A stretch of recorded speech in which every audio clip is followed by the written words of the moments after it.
Malaysia fights to save centuries-old Creole.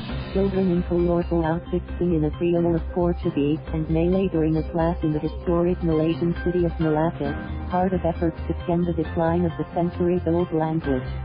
The youngsters chant bong atardi mestri, good evening teacher, and work their way through songs including Bunitu siorus, beautiful ladies and gentlemen, and Gato matu, the jungle cat.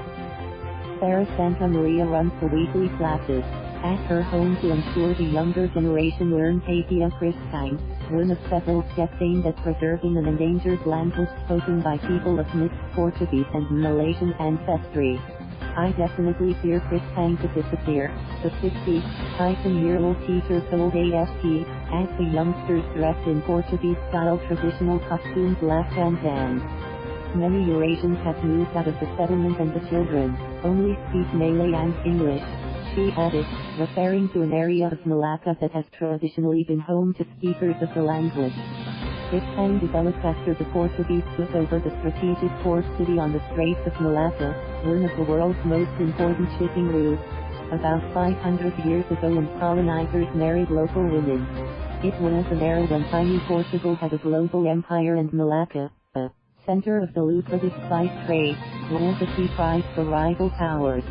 After Portuguese rule, the Dutch colonized it and later the British took it over until Malaysian independence. The city on Malaysia's west coast still has vestiges of colonial rule which has made it popular with tourists, including red-walled Dutch buildings and a gatehouse, which is all that remains of a once mighty Portuguese fortress. Kristang has a largely Portuguese vocabulary, but its grammatical structure is similar to Malay, the most commonly spoken language in Malaysia, and it is also influenced by Chinese and Indian languages. As well as in Malaysia, it is spoken by tiny communities in Singapore and Australia due to migration. But it has been in decline for years. The language is not part of the school curriculum, and the Eurasian community has been steadily assimilated into the broader Malay-speaking community. Part of my identity, UNESCO, which lists languages in peril, classifies Kristang as severely endangered and says only about 2,000 people speak it.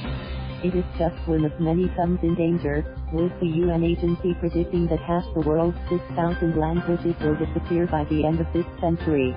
Despite the dire outlook, Kristang's melodic tones can still be heard frequently in the small Malacca settlement of Ujong Pasir, where the Portuguese Eurasian community has traditionally lived. Groups of elderly men sit chatting in the language on the waterfront and are enthusiastic about passing it on to the next generation. I and my wife speak the language with our 5 children, 11 grandchildren and our 2-year-old great-grandchild to keep it alive, former fisherman Stanley Goonting, 72, told AFP. But he is all too aware of Kristang's vulnerability. There is a danger that Papia Kristang will be spoken less and die out, Goonting said.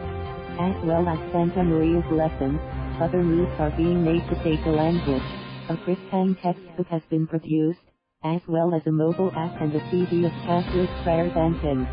In neighboring Singapore, Martens Wong, a Eurasian-Chinese teacher, is spearheading efforts to revive Kristang, and has taught the language to hundreds of students since 2016. I have never learned it growing up, so there is a strong passion and investment in learning the language and passing it on to others, he said. There is also great enthusiasm for the language among Santa Maria's students, which offers some hope for the future. Kristang is part of my identity and culture. I want to preserve it, said Gabriella Amber, a 12-year-old who has been learning the language for 5 years. If we stop talking, I fear it will become extinct. Related stories.